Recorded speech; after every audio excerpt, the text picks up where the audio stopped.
Aha naho niho umusitanteri yabaramukije abana yongera ashimira n'abigisha babo, ndetse yongera abaha n'agakemanyi yabazaniye. Abana tugire Kristu, muranezerewe? Mukoma shindawe ko munezerewe.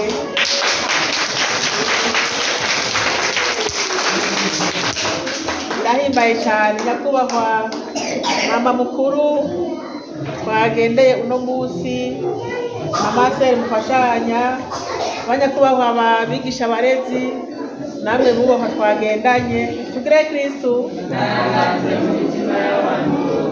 Nagira mbanze shimira Imana mushobora byose yaduhaye kano kanya kugira ngo tuze hano kuri no shure yitiriwe umweranda Vincent wa Paulo, kuko twari twabyifuje ariko umwanya uratugora. None rero iyo Mana yacu tuyikomere amashi menshi shimbi.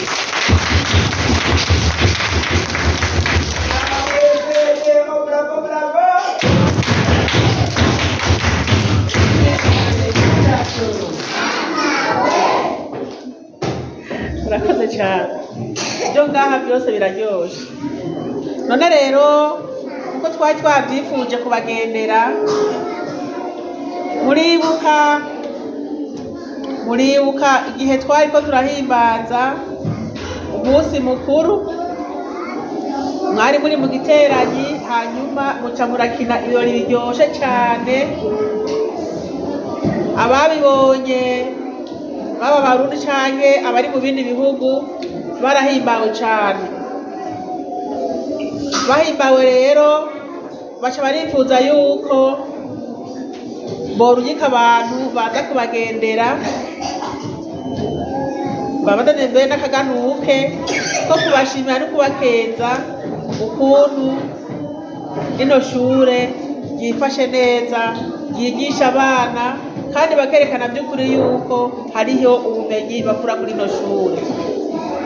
Intumbero nyamukuru rero yariyo kugira ngo tuze turi kumwe n'abo bashitsi batumwe nabo twokwita abadiaspora baba hanze, kugira ngo baze bigereka ino shure, babone ino shure uko itungana. None mwatweretse ibikino, mwadutambiye, ibi byose biraza kubashikira.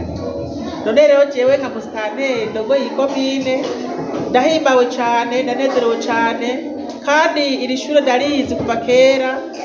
Ni ishure riramura abana b'incabwenge, kuko twanayibonye ngaha, kuko rabikeremusi abana bafise ngaha agiye gutangura ekofo mu mwaka wa mbere, uca usanga aza mu ba mbere, kuko aha hakura ubumenyi bwinshi. Igifaransa murakizi, icongereza murakizi, byose murabizi, n'igiswahili murakizi, n'ikirundi murakizi. None rero turabakeje cyane bibondo. Imana mushobora byose ibandanye ibadukurize, kuko muri mwebwe hazovamo abarongozi, hazovamo abadogiteri, hazovamo ababikira, hazovamo abantu b'incabwenge bazoteza imbere igihugu cyacu cy'u Burundi. None rero tubifurije mukure mutera muja imbere, hanyuma mu myaka iri imbere tuzobone igihugu giteye imbere. Murazi yuko n'umukuru w'igihugu yifuza yuko umwaka wa 2040 ubundi buzoba buteye imbere,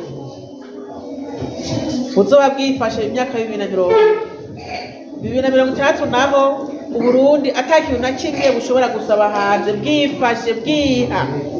Aho rero niwe twifuza yuko muzoba muteye imbere, mufise ico mwiha, ico muha umuryango, n'ico mutera igihugu cyacu c'amavukiro. None rero turabateye intege, twifuza n'umugisha uva ku Mana kugira ngo muzotere muja imbere. Nuko rero abo twagendanye barafise akajambo nabo nyene boshikiriza mu kibanza c'uwo muvuka komine akunda igihugu yadutumye. Nta byinshi rero ntava nabicisha, kuko turazi ko mufise n'ibindi mwateguye uno munsi, kuko uno munsi niho muza gutanga n'umwimbu w'abana. Ubwa mbere nizere yuko bose bamenye, bose baramenye, hanyuma tubifuze kandi nowe nizamazi. Noheli nziza mwese. Noheli nziza mwese. Mu miryango yanyu muzoyifungure neza, mbere umwaka musha wa 2025 aho bifurije uzoba umwaka w'amahoro, umwaka w'umugisha, umwaka w'ivyiza. Nitugire Kristu.